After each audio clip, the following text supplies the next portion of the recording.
책을 읽게 됐는데요. 지은이는 로저 마틴이라는 분이에요.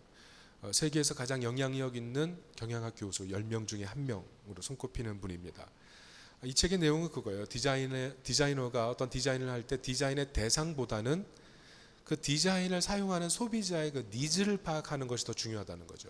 그런데 이것을 비즈니스에 적용을 해서 인간의 욕구를 얼마나 공감하느냐, 그것을 통해서 창조적인 비즈니스를 만들어 내야 한다는 거예요. 그럴 때 더 좋은 제품을 만들 수 있고 더 많은 제품을 팔 수가 있다는 거죠. 가령 미국에서 아이폰이 나오기 전에, 지금 뭐 아이폰을 많이 사용하는데 나오기 전에 가장 사람들이 많이 썼던 폰은 블랙베리 폰이었어요. 딱 손 안에 들어오는 거, 검은색, 자판 넓은 거, 그걸 많이 썼거든요, 사람들. 그게 인기 있었어요. 그런데 그때 이제 아이폰이 등장한 거죠. 여러분 이제 경영학 원리를 배우다 보면 선도자의 원리라는 게 있습니다. 1등 물건이 잘 팔리고 있을 때 신생 2등 물건이 들어왔을 때 절대로 1등의 영역을 침범할 수 없는 그런 넘사벽이 있다는 거죠. 그런데 아이폰이 어떻게 됐어요? 넘사벽이 뭐예요? 완전 미스테리한 효과를 일으켰죠. 차고 나아가서 완전히 세계 1등으로 지금 달려가고 있지 않습니까? 소비자의 아름다움에 대한 욕구를 만족시킨 거예요. 분석과 직관을 통해서 더 훌륭한 모델을 만들었기 때문에 그게 가능한 거죠. 그 사람이 스티브 잡스고 디자인 띵킹을 이뤄낸 사람이라고 생각한다는 겁니다. 결국 현대 경영에 있어서 이 디자인 띵킹만큼 중요한 건 없다, 이렇게 말하는 거예요. 근데 저는 이것이 우리 신앙에도 적용된다고 생각해요. 제가 특별히 이 책을 읽으면서 생각했던 건 뭐냐면, 설교자가 만약 자신의 설교에 대한 긍지심만 높은 채 성도들의 현실을 파악하지 못하고 자신의 지식만을 계속 얘기하는 그런 설교를 한다면 얼마나 위태로운가, 이런 생각을 했어요. 좀 성도의 눈높이에 맞는, 성도의 마음을 헤아리는 그런 설교를 해야 되지 않을까, 이런 생각을 했어요. 소비자의 니즈, 그게 굉장히 중요한 거죠, 설교도. 근데 신앙도 마찬가지라는 겁니다. 디자인 띵킹이라는 책을 보면 분석과 직관이라는 방식을 통해 서로 상호작용한다는 거예요. 근데 이것이 따로따로 놀면 위험하다는 겁니다. 근데 오늘 우리가 본문을 보면 가룟 유다와 종교 지도자들 나오는데, 가룟 유다를 보면 좀 직관적인 선택, 감각적인 선택에 능숙한 사람이고, 그 종교 지도자들은 보면 분석에 아주 뛰어난 사람들, 아주 냉철한 사고를 가진 그런 사람들이라는 걸 볼 수가 있어요. 결과는 뭡니까? 디자인 띵킹이 이루어지긴 했지만 하나님과 목자와 양의 관계를 잃어버렸죠. 어떻게 보면 이 본문을 보면 이 마태복음에서 가장 어두운 장면 중에 하나가 바로 이 장면이 아닌가 싶어요. 이것은 마치 곰팡이가 낀 집에 문을 열고 들어가는 것과 똑같은 것 같아요. 여러분, 곰팡이가 가득하고 곳곳에 막 덕지덕지 곰팡이가 있고 막 그 검은 곰팡이가 막 자신의 신발보다 더 큰 상태로 벽에 막 붙어 있으면 어떻게 되겠어요? 들어가자마자 굽굽한 냄새가 나서 아마 당장 뭔가 액션을 취하지 않으면 못할 거예요. 그 굽굽한 냄새. 만약 우리가 잘못된 디자인 띵킹을 가지고 아름다운 향기가 나는 삶을 살아가고 있지 못하다면 문제 아니겠어요? 오늘 본문은 우리에게 어떻게 하면 하나님의 아름다운 디자인 띵킹을 발견할 것인가, 나를 향한 어떻게 하면 하나님과 나와 온전한 목자와 양의 관계를 이룩할 것인가, 어떻게 하면 아름다운 향기를 내며 세상을 살아갈 수 있을 것인가, 그 부분을 얘기한다고 생각합니다. 오늘 특별히 가룟 유다를 보세요. 여러분, 가룟 유다는요, 예수님과 굉장히 오랜 시간 동안 제자로 살았던 그런 사람입니다. 여러분 혹시 아세요? 우리가 지금 마태복음 보고 있는데 오늘이 몇 번째 설교인지 아세요? 101번째 설교예요. 그러니까 3년 되어가는 거죠. 굉장히 많은 시간을 우리가 따져보면 이렇게 좀 다르지만 하여튼 이렇게 걸쳐서 우리가 듣고 있어요. 그런데 이 3년의 시간 동안 우리 교회에 일어난 일들이 많습니다. 예배 장소가 바뀌었어요. 그리고 우리 교회에 처음 왔던 분들이 잘 정착하기도 하고, 또 믿음이 없던 분들이 믿음을 가지기도 하고, 세례를 받기도 하고, 삶의 궤적이 점점 바뀌어가는 그런 모습들을 교회를 통해 발견하죠. 그 모습을 바라보고 있으면 서로를 정말 안다면 그 모습이 얼마나 기쁜지 몰라요. 그런데 오늘 가룟 유다를 보면 예수님을 따른 그 3년의 시간 동안 어떤 변화가 있었나요? 그 많은 기적, 많은 사역 다 참여했지만 가룟 유다는 전혀 변화된 것 같지 않아요. 도리어 예수님을 팔아넘기고 오늘 본문에 보면 자살해버리고 마는 그런 삶으로 끝나잖아요. 정말 경악할 만한 결과 아닙니까? 더구나 종교 지도자들을 보세요. 이 사람들은 성경에 능숙한 사람이에요. 토라에 있어서는 신학교 교수님보다 더 탁월한 지식을 갖고 있는 사람들이죠. 왜냐하면 어릴 때부터 이 토라를 암송하고 그것을 성경 전체를 외워야 되는 그런 과정을 지나온 사람들이기 때문에 성경을 토시 하나로 해석할 수 있는 사람들이에요. 그런데 이 사람들이 했던 일은요, 예수님 혐오밖에 없어요. 예수님 혐오. 여러분, 세계 2차 세계대전이 일어났을 때 많은 사람들이 굉장히 끔찍하다고 생각한 일이 뭡니까? 히틀러가 자그마치 600만이나 되는 유대인들을 학살한 거죠. 그런데 그것보다 더 끔찍한 일은 뭐냐 하면, 그런 학살을 일으키고 유대인 혐오 운동을 했을 때 독일에 있는 지식인들이 침묵했다는 거예요. 침묵했다는 거예요. 독일에 있는 많은 국민들이 침묵했다는 거예요. 그 이유는 뭐냐면 유대인들이 독일에 있는 모든 금융자산을 갖고 있었거든요. 엄청난 부자에다가 모든 사람들이 유태인은 부자, 우리는 거지, 이런 사고를 갖고 있던 그런 사회 속에 있었거든요. 그러니까 유태인을 혐오하고 유태인을 밀어내는 것이 그 사회 속에서는 아무 문제가 아니었어요. 도리어 혐오하면서 떳떳한 그런 감정을 갖고 있었죠. 여러분, 이것을 보면 사람의 디자인 싱킹이 굉장히 효과적이기도 하지만 얼마나 치명적으로 작용할 수 있는지를 알게 된다는 겁니다. 그 이유가 뭘까요? 오늘 성경 본문은 우리에게 분명히 얘기해요. 하나님과의 관계가 잘못되어 있기 때문에 그렇다는 거죠. 하나님과의 관계. 오늘 본문에 보면 진정한 회개가 없는 두 사람, 어떻게 보면 가룟 유다 그리고 종교인들, 이렇게 두 타입 종류의 사람을 보여주고 있어요. 여러분, 회개가 무엇입니까? 오늘 본문에 보면 회개에 대해서 정확한 단어가 나와 있지 않아요. 왜냐하면 가룟 유다가 예수님을 팔아 넘기고 나서 성전에 돌아와서 은30을 던져버리고 돌아갔을 때 했던 표현은 성경에 정확하게 그것을 회개라고 얘기하지 않기 때문에 그렇습니다. 회개는 원래 헬라어로는 메타노이아예요. 방향을 바꿔서 가던 방향을 돌이켜서 다른 방향으로 가는 것. 그게 메타노이아거든요. 근데 오늘 3절에 보면 가룟 유다는 전혀 그렇지 않아요. 우리 3절을 한번 같이 읽어볼까요? 시작. 그때 예수를 판 유다가 그의 정죄됨을 보고 스스로 뉘우쳐 그 은30을 대제사장들과 장로들에게 도로 갖다 주며. 스스로 뉘우쳐. 이게 회개가 아니라는 얘기죠. 헬라어로 정확히 이렇게 나와요. 메타멜로마이. 후회한다는 거죠. 정말 삶을 돌이킬 생각은 없고 후회만 하고 반성만 하는 거예요. 무슨 뜻입니까? 인간은요, 깊은 반성을 하는 것 같지만 은30을 던져놓아서 자기 책임감을 털고 싶은 정도에 이르지만 진정한 회개를 통해서 자신의 인생의 방향을 완전히 바꿔서 하나님께는 잘 나오지 않는다는 거예요. 후회는 해요? 회개는 안 해요. 그게 우리 문제예요. 왜 그럴까요? 오늘 가룟 유다의 문제를 보면 이런 거예요. 내가 책임진다. 이 마음 아니겠어요? 내가 저지른 실수, 내가 마무리한다. 그런데 이 말을 해석하면 무슨 말입니까? 내가 내 문제를 해결할 수 있다. 다른 말로 하면 내가 하나님이다. 여러분, 가룟 유다를 자살로 몰고 간 근본적인 생각이 무엇이냐 하면 자신의 책임감 같지만 그 안에는 하나님과 완전 반대로 서 있는 그 마음의 마음 자세, 그 마음의 디자인이었다는 거죠. 얼마나 힘들었을까요? 모든 것을 책임지려고 했으니 자신이 잘못했던 그 모든 결과까지 자신이 다 책임지려고 했으니까 얼마나 피곤하겠어요. 그러니까 졸리는 거예요. 인생이 그냥 벗어나고 싶은 거예요. 아무것도 하고 싶지 않은 거죠. 그런 마음이 마음을 지배할 때 얼마나 삶이 허무하겠습니까? 우리가 성경을 읽을 때 정말 조심해야 될 것이 무엇이냐 하면 우리는요, 우리의 어떤 공로나 능력에 의해서 구원받은 사람이 아니라는 거예요. 우리가 항상 실수하는 게 뭐냐면 나의 성화를 가지고 나의 구원을 판단하려고 하는 거예요. 내가 예배 잘 드려, 내가 하나님 앞에 성실하게 살아, 그러면 내 신앙이 굉장히 좋은 것으로 착각해서 도리어 자만의 마음에 빠져서 내 마음대로 해버리는 선택을 하는 것. 그게 정말 위험한 거라는 거죠. 근데 성경이 얘기하는 건 뭐냐면 우리의 성화와 우리의 변화와 우리의 어떤 헌신, 우리의 공로와 상관없이 하나님이 우리를 사랑하신다는 거 아니겠어요? 여러분, 복음이 무엇이냐 하면 우리는 내 성화로 나의 구원을 자꾸 증명하려고 해요. 그런데 주님이 원하는 건 그렇지 않다는 거죠.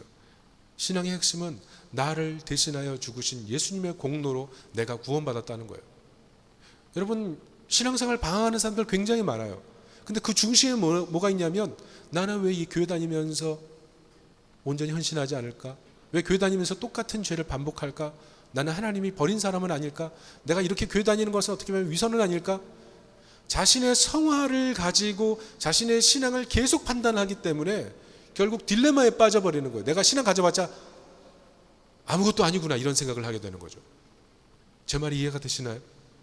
우리는 그런 식으로 우리 신앙을 판단한다는 거죠. 오늘 가룟 유다의 방식이 그거예요. 나는 실패했고 하나님의 은혜를 바라보는 그 방향으로 가룟 유다는 돌이키지 않았어요. 여러분, 무엇보다 오늘 가룟 유다가 자살했는데요. 여러분, 이 자살이 고통스러운 이유가 뭡니까? 자살은요 결코 혼자의 고통으로 끝나는 법이 없다는 거죠. 제가 짧은 목회 생활이지만 정말 자살하는 사람들 장례식에 많이 갔습니다. 얼마나 고통스러운지 몰라요. 그런데 그 고통이 그 장례식의 고통으로 결코 끝나는 법이 없더라고요. 누군가 또 다른 사람에게 그 고통이 전가되고 한 가정이 파멸되는 것을 여러 번 봤습니다.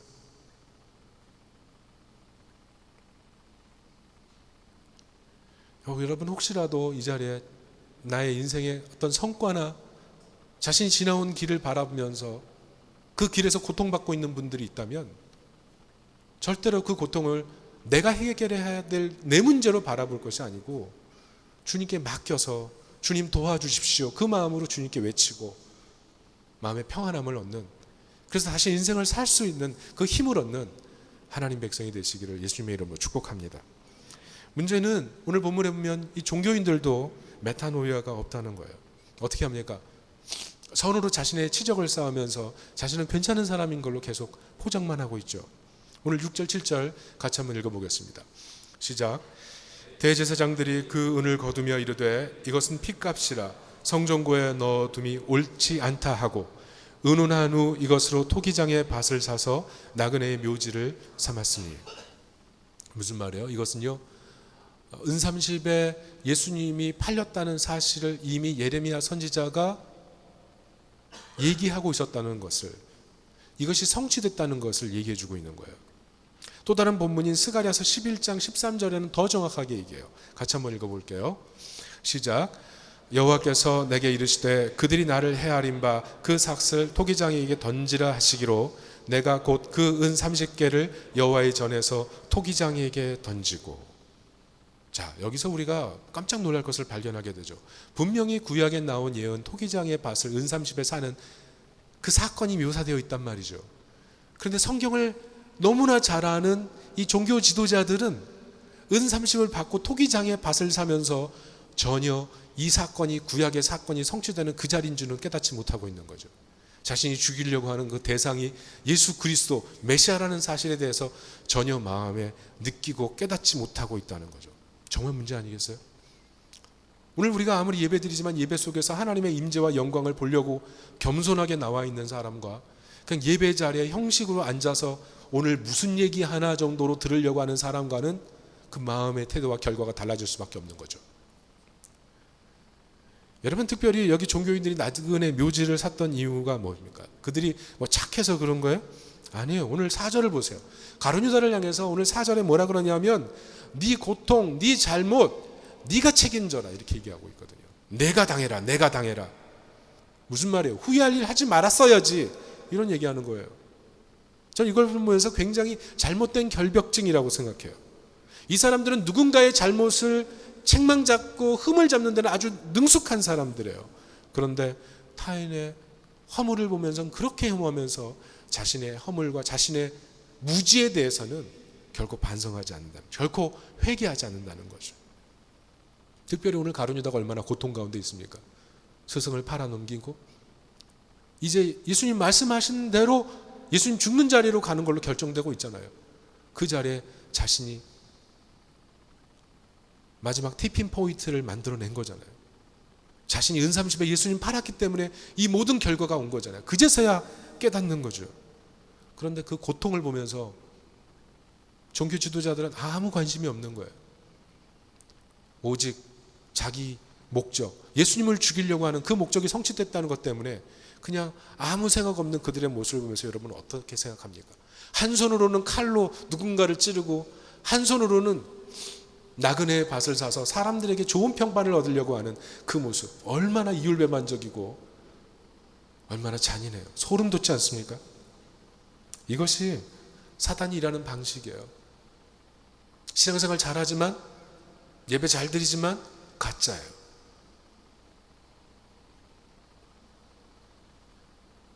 사단은요, 비그리스도인에게는 그렇게 일하는 거예요. 네 인생의 모든 것은 네가 책임져야 돼. 종교인들에겐 그렇게 얘기해요. 너는 다 했지. 그러니까 넌 잘못이 없어. 잘못이 일어났다면 다른 사람 탓이야.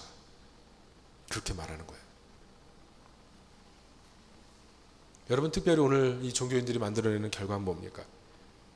오늘날 이 종교인들, 교회 잘 다니면서, 우리 지난주에도 살펴봤지만 한국교회 목회자들과 우리 성도들에 대한 신뢰 지수가 3.3%, 3.45% 이거밖에 안 되는 이 모습을 보면서 우리가 느끼는 게 뭐예요? 왜 그 사람들이 그렇게 생각할까요? 왜 교회 다니던 그 많은 사람들이 교회 더 이상 다니지 않을까요? 그 중에 큰 원인 중에 하나는 그거라고 생각해요. 어떤 한 사람 때문에 교회 다니고 싶지 않은 그 마음. 그 마음이 마음속에 너무 깊이 박힌 거죠. 저는 우리 교회는 그런 마음을 얘기하고 있는 분들이 한 분도 없다고 생각합니다. 그래서 참 감사해요. 그런 일도 없었고. 그러나 이런 일들은 언제든지 일어날 수 있어요. 사람 때문에 시험받고, 사람의 모습을 평가하고, 그 사람 때문에 교회 오고 싶어도 교회 오고 싶지 않은 그런 마음이 생기는 상태. 그런 일들은 우리 신앙생활하면서 얼마든지 생길 수 있는 일이기 때문에 조심해야 돼요. 왜냐하면 그런 마음이 생기기 시작하면 교회 와서 예배에 집중할 수 없어요. 하나님 말씀을 듣잖아요. 그게 특별히 목회자가 됐을 때는 하나님 말씀이 들리지 않는다고요. 그냥 그때부터는 종교인으로 신앙생활 시작하는 거예요. 결국 무슨 얘기하는 거예요? 디자인 싱킹이에요. 디자인 싱킹. 나의 디자인. 내가 생각하고 있는 것은 무엇인가? 잘 생각해 보세요. 나는 누구의 니즈를 채우고 있는가?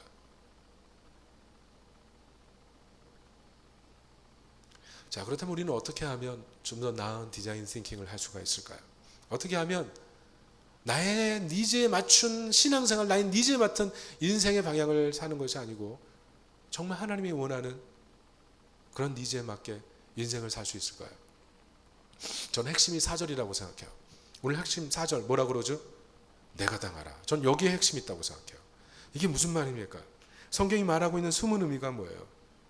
사람은요, 정말 위기를 잘 헤쳐나가는 것 같은데 결정적인 위기에는요, 힘이 없어요. 힘이 없어요.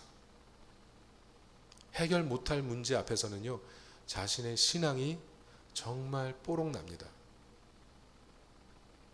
어떤 사람은 그게 건강일 수가 있어요. 어떤 사람은 그게 죽음일 수 있어요.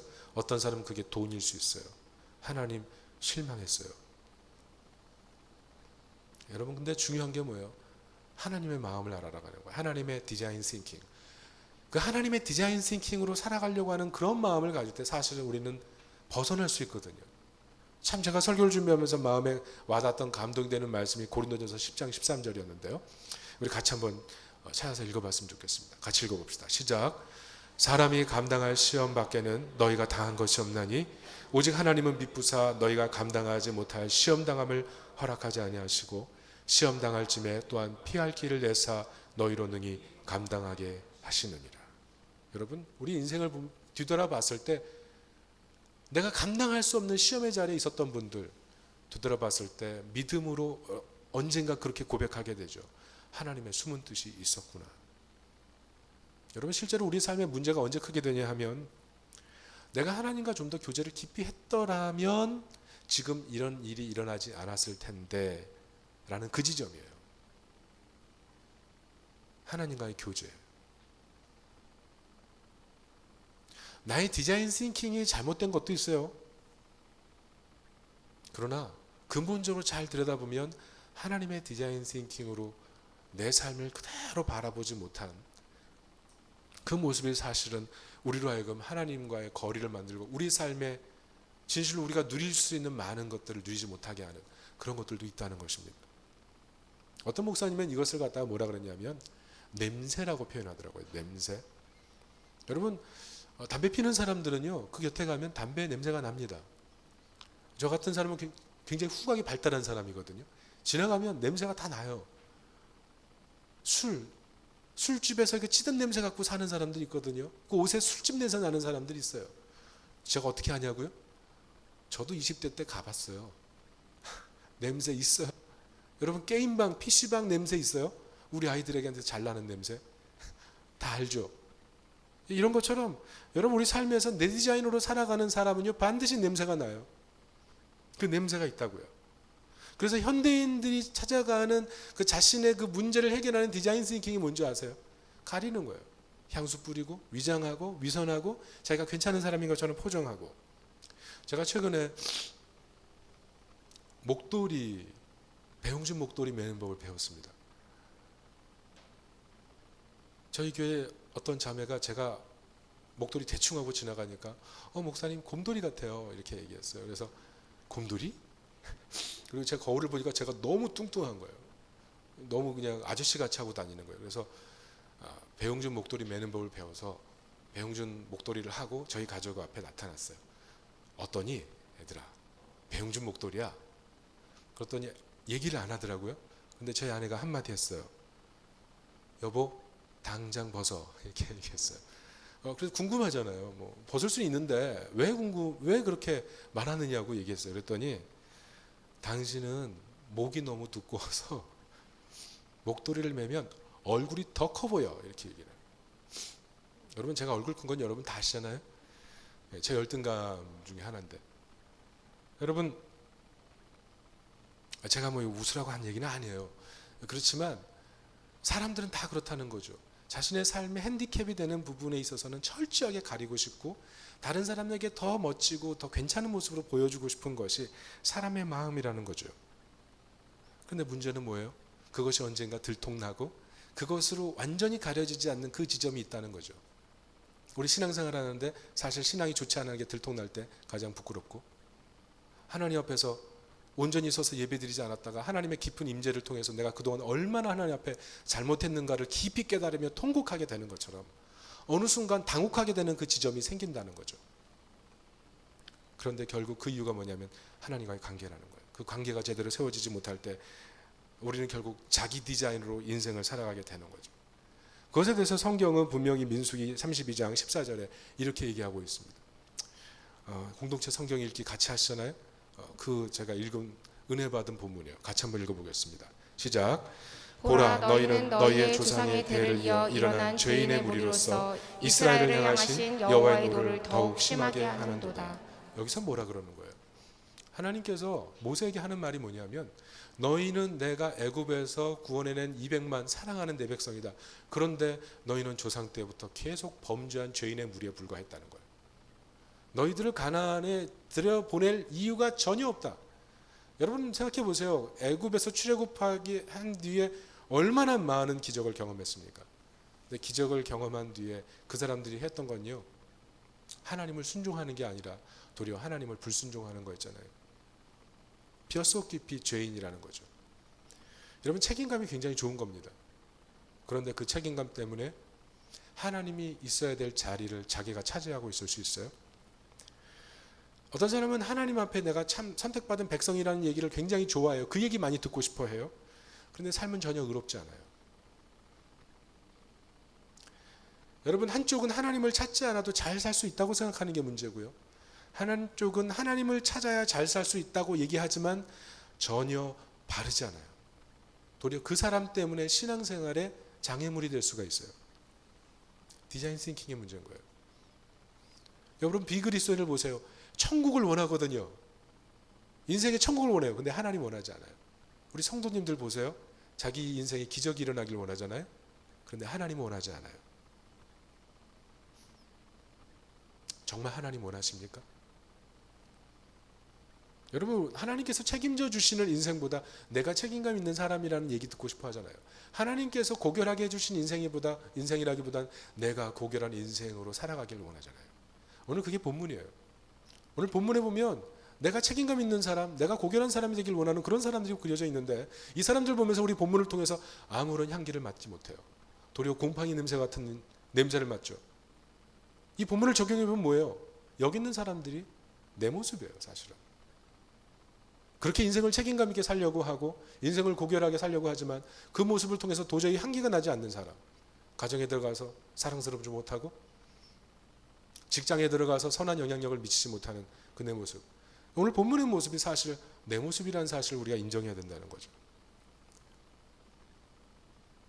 성경이 무엇이라 그러는 거예요? 죄인이라고 얘기하는 거예요. 우리가 불편하지만. 창세기 8장 21절 보겠습니다. 그러나 그럼에도 불구하고 하나님의 은혜가 성경에 쓰여 있어요. 같이 한번 읽어볼게요. 시작. 여호와께서 그 향기를 받으시고 그 중심에 이르시되 내가 다시는 사람으로 말미암아 땅을 저주하지 아니하리니 이는 사람의 마음이 계획하는 바가 어려서부터 악함이라 내가 전에 행한 것 같이 모든 생물을 다시 멸하지 아니하리니. 본문이 안 나와 있네요. 여러분, 이 말씀은 하나님이 노아에게 하신 말씀이에요. 알죠? 물심판으로 세상을 멸망시키셨잖아요. 그런데 멸망시키신 다음에 하나님의 고백이 뭐냐면 다시는 멸망시키지 아니하리라. 내가 저들의 죄악을 알고 저들의 범죄를 안다. 그러나 내가 저들을 멸망시키기에는 내가 저들을 너무 사랑한다. 내가 다시는 멸망시키지 않겠다. 그게 하나님의 고백이에요. 무슨 뜻입니까? 사람은 생각보다 선한데 하나님은 그런 사람을 더 사랑하기를 원하셨다는 거예요. 구원 계획, 그게 하나님의 디자인 싱킹이에요. 우리는 스스로 인생의 구원의 방식을 나 스스로 찾지만 하나님께서는 하나님의 구원의 방식을 의지할 때 인생은 정말 행복하고 아름다울 수 있다는 그 얘기를 오늘 본문을 얘기하고 있는 거예요. 그게 무엇이냐면 십자가죠. 하나님께서 세상에 육신을 입고 오셔서 우리를 위해 죽어주신 사건, 십자가, 하나님의 사랑 얘기, 그 사랑이 우리를 끈다는 거예요. 예를 들어 볼게요. 최근에 종점으로 가는 그런 드라마가 있어요. 평일날 저녁 드라마인데 내 사랑 콩깍지. 거기 남자 주인공이 나옵니다. 시각장애인이에요. 그런데 어느 날 이식 수술을 받아서 앞을 보게 돼요. 그리고 겹경사가 생기죠. 사랑하는 연인을 만났거든요. 전기가 통한 데 서로 사랑하게 돼요. 깊이 사랑하게 돼요. 그런데 아이러니가 뭐냐면 이 여인은, 연인이 된 이 여인은 더 이상 사랑을 할 수 있는 용기를 잃어버린 사람이었어요. 누군가를 사랑한다는 것, 그게 너무 고통스러운 사람이었다고요. 왜냐하면 최근 자신의 연인을 잃었기 때문에 그래요. 연인이 갑자기 죽었어요. 찾을 수가 없어요. 그래서 너무 고통스러워서 괴로워하고 있던 사람, 누군가를 쉽게 사랑할 수 없는 사람, 늘 과거의 남자에 매여 있던 사람이에요. 그런데 이 남자를 보고 마음이 흔들리는 거예요. 끌리기 시작하는 거예요. 왜 그랬을까요? 그 이유가 뭐냐면 이 죽은 연인의 눈이 이 지금 만나는 남자의 눈에 이식됐기 때문에 그래요. 약간 쎄한가요? 네, 드라마. 그러니까 드라마죠. 그러나 복음은 뭐냐면 더 놀라운 드라마예요. 왜냐하면 그게 사실이기 때문에. 여러분, 복음이 무엇이냐면 하나님의 아름다운 사랑이 십자가를 통해서 우리에게 이식됐기 때문에 그렇죠. 하나님의 아름다운 사랑이 예수 그리스도를 통해서 우리에게 완전히 이식됐기 때문에 우리가 하나님에게 말로 할 수 없이 끌림의 대상이 된 거예요. 하나님이 우리를 보시면 그냥 끌리는 거예요. 전기가 통하듯이 우리를 사랑하게 되는 거예요. 나의 잘못, 나의 허물, 나의 약함 상관없이 내가 얼마나 교회를 오랫동안 떠나 있었는지, 내가 얼마나 하나님 앞에 온전히 헌신하지 못했는지, 내가 얼마나 예배 생활이 엉망이었는지, 내가 지금까지 하나님을 얼마나 섭섭하게 해드렸는지, 그것과 상관없이 하나님은 우리를 보시면서 전기가 끌리듯이 사랑한다 고백하시는 것, 그게 복음이라는 거예요. 죄 없으신 하나님이 너무나 죄가 많은 사람에게 베풀어 주신 일방적인 호의, 그게 복음이에요. 그 복음의 결과를 스가랴서 2장 8절은 정확하게 이렇게 얘기합니다. 같이 한번 읽어볼게요. 시작. 만군의 여호와께서 이같이 말씀하시되 영광을 위하여 너희를 노력한 여러 나라로 보내셨나니 너희를 범하는 자는 그의 눈동자를 범하는 것이라. 무슨 말이에요? 우리가 눈동자가 돼. 하나님의 눈동자. 무슨 말이에요? 건드리지 마. 너 허물 많아 보여? 연약해 보여? 얘 건드리지 마. 내가 사랑해. 내가 책임졌어. 내가 얘를 위해 죽었어. 아무도 건드리지 마. 나는 온전히 이 아이만을 사랑해. 그게 하나님의 우리를 향한 사랑의 고백이에요. 최근에 우리 교회 어떤 여집사님이 본가에 집에 가서 쉼을 누리고 있었어요. 혼자. 근데 누가 취운증을 띵동 하고 누르더래요. 그래서 그냥 조용히 있었어요. 귀찮으니까. 근데 계속 띵동 누르더래요. 느낌이 범상치가 않은 거예요. 아, 이거 이단이다. 분명히 우리 엄마를 전도하러 왔는데 어떻게 할까 이런 고민에 빠지기 시작했어요. 그러면서 가만히 있었대요. 그러더니 돌아가더래요. 근데 갑자기 마음속에서 분노가 끓어오르는 거예요. 왜냐하면 이분의 가족 중에 이단에 넘어간 분이 있거든요. 그래서 주체할 수 없는 분노를 가지고 문을 벌컥 열고 뒤쫓아가서 소리를 질렀대요. 제발, 보니까 아주머니인 거예요. 아주머니, 이런 일 좀 하지 마세요. 그러면서 막 얘기를 했대요. 그랬더니 이분이 딱 뒤를 돌아봐야 되는데 뒤도 돌아보지 않고 조용히 가시더래요. 그래서 문을 닫고 이제 돌아왔어요. 마음을 식히고 있는데 문제는 그날 저녁이에요. 어머니가 집에 오시더니 그랬대요. 오늘 집에 부녀회장이 왔다는데 무슨 얘기 한 거 없니? 라고 물어보는 거예요. 번지수가 틀린 거예요. 여러분 성급하면 실수하는 거예요. 근데 제가 이야기하려고 하는 초점은 이게 아니에요. 이 이야기를 들려주신 분은 그분의 남편인데요. 보통 이런 얘기를 들으면 아내의 실수가 너무 민망하니까 그것 때문이라도 아내를 막 얘기하고 막 구박을 해야 되는데, 제가 이 말을 들으면서 느꼈던 감정은 아내에 대한 뭐 어떤 평가에 대한 얘기가 아니고 그냥 아내를 다 이해하고 아내를 사랑하고 있기 때문에 이야기하는 얘기처럼 들렸어요. 그 이야기를 들으면서 아내에 대한 평가가 되기보다 저는 그분의 얘기를 들으면서 이런 생각이 들었어요. 이분 아직 콩깍지가 져 있구나, 이런 생각이 들었어요. 정말 사랑하고 있구나, 아내를 사랑하고 있구나. 여러분, 복음이 무엇이냐면 하나님이 나를 그렇게 끔찍하게 사랑하는 얘기예요. 내가 생각하는 것보다 하나님 나를 더 사랑하시는 얘기예요. 누군가 나를 건드리는 것 자체도 용납할 수 없으신 분, 그게 하나님이에요. 그게 하나님의 디자인이라고요. 여러분 생각해 보세요. 나의 디자인, 하나님의 디자인, 뭐가 더 우월하죠? 뭐가 더 낫죠? 오늘 본문을 보면서 예수 그리스도는 한 장면도 등장하지 않죠. 그러나 이 본문 속에서 우리는 발견해야 돼요. 누구의 디자인이 더 우월한지, 누구의 디자인이 더 인생을 아름답게 만드는지. 영원한 사랑을 공급받아 사는 사람과 그냥 나의 디자인으로서 잠깐 이루고 노력하고 성취해서 얻는 결과, 나의 좀 순전함, 나의 좀 더 뛰어남, 그것으로 입증받고 그것으로 행복을 누리고 살아가려고 하는 삶, 어느 게 더 우월한 거예요? 여러분, 정말 우리가 예수 그리스도의 그 사랑, 하나님의 사랑을 깨달으면 정말 마음에 감동이 될 수밖에 없지 않겠어요? 어떻게 이런 나를 사랑하십니까? 그 고백할 수 있는 거 아니에요? 결국 사람이 언제 변화돼요? 사람은요, 말로 할 수 없는 사랑을 받을 때 변화되는 거예요. 내가 이렇게까지 잘못했는데 그럼에도 불구하고 여전히 사랑하는 나의 부모님을 볼 때, 여전히 사랑하는 나의 가족, 나의 배우자, 이런 환경을 볼 때 우리 마음이 더 사랑하고 싶은 마음이 생기잖아요. 그런 것처럼 하나님의 엄청난 사랑을 발견할 때 우리가 결정하게 되는 건 뭐냐면 후회가 아니고 메타노이아예요. 그때부터 진짜 변화되는 거예요. 여러분, 교회 와서 정말 예수님 만나면 술 좋아했던 사람들이 술 끊습니다. 담배 피고 몰래 가가지고 담배 피던 사람들 담배 더 이상 피지 않아요. 왜? 더 좋은 걸 발견했으니까. 인생을 살면서 진짜 좋은 걸 발견했는데 왜 더 이상 그것을 의존하겠어요?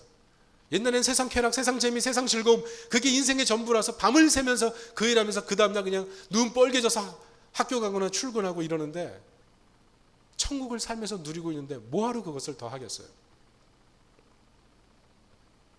여러분, 오늘 본문에 분명히 예수님은 등장하지 않습니다. 그런데 분명하게 주님은 우리에게 얘기하고 계신 거예요. 어느 방향으로 가고 있니? 어느 방향으로?